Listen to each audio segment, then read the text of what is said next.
I'd been with Nick for 8 years, a stretch of time that felt like a lifetime in itself.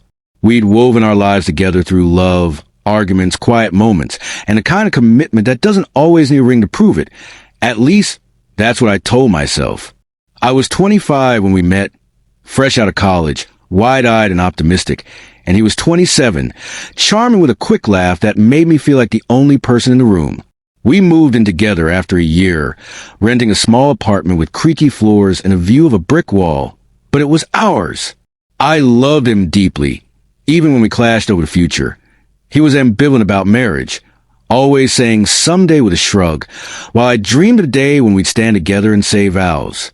Still, I believed in us, in the life we were building, through every late-night talk and every compromise. But then everything shattered. It was a Tuesday in June, 3 weeks before Elaine's wedding, when I found out.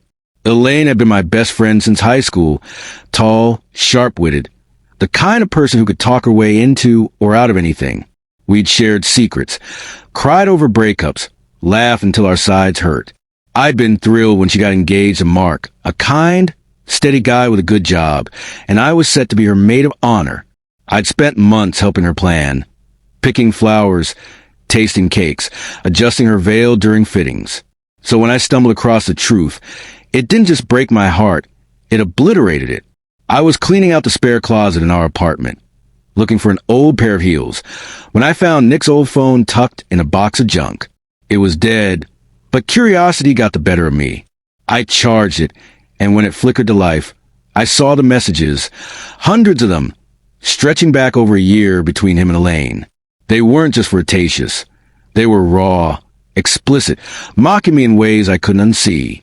She's so clueless.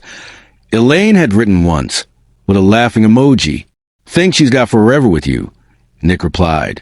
My hand shook as I scrolled, my stomach twisting into knots.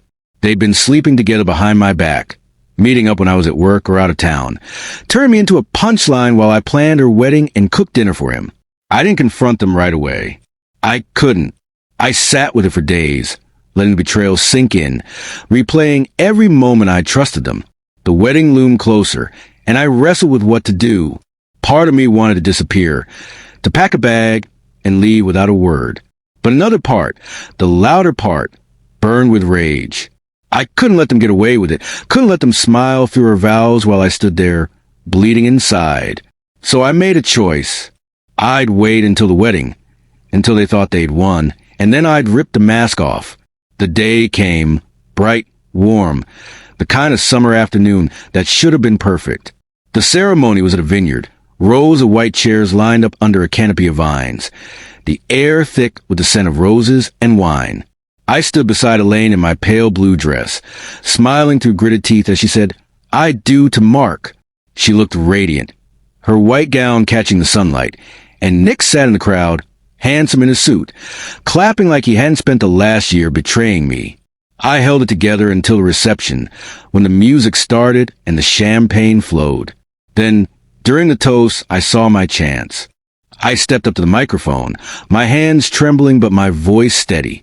The room hushed, all eyes on me, friends, family, strangers who'd come to celebrate. "I have something to say." I began, and I could see Elaine's smile falter, Nick's brow crease. I didn't hold back. I told them everything, how I'd found the messages, how long it had been going on, how they'd laughed at me while I loved them both.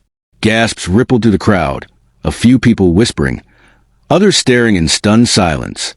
I described the pain, the way it felt like a knife twisting in my chest, and I didn't care who heard.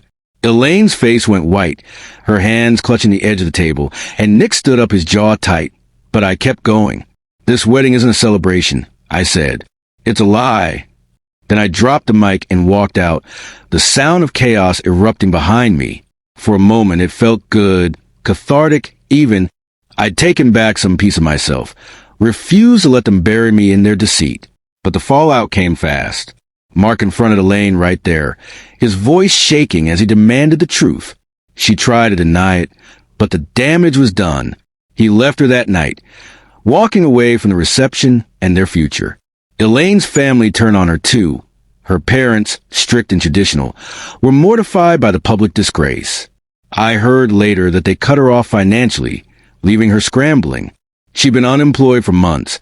I learned, banking on Mark's money to keep her afloat. The wedding hadn't been about love. It was her lifeline, and I'd snapped it. Nick called me the next day, furious.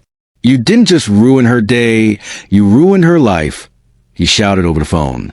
"You're vindictive, spiteful. How could you do this?" I didn't argue back. I just hung up, his words echoing in my head.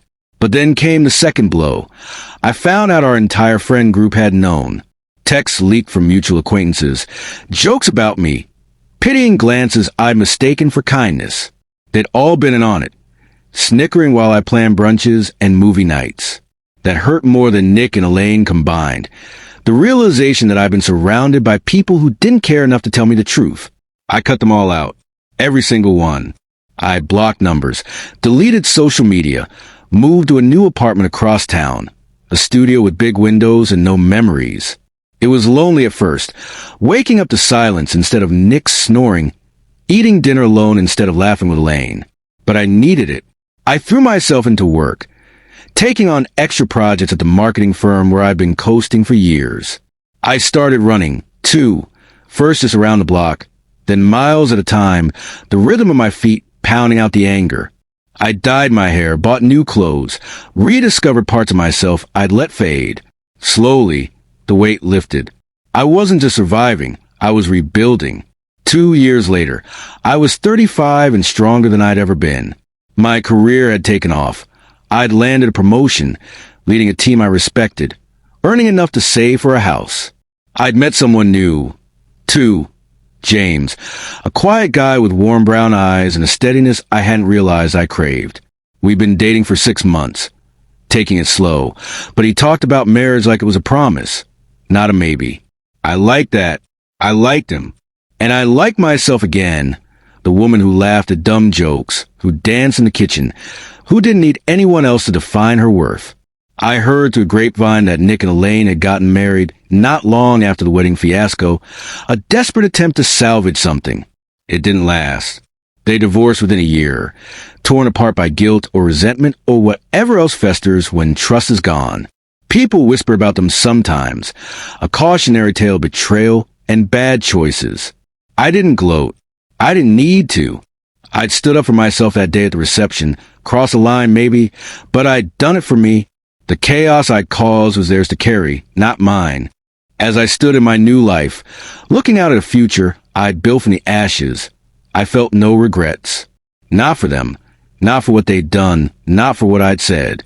I'd lost 8 years, a best friend, a whole circle of people I'd trusted, but I'd gained myself, and that was enough.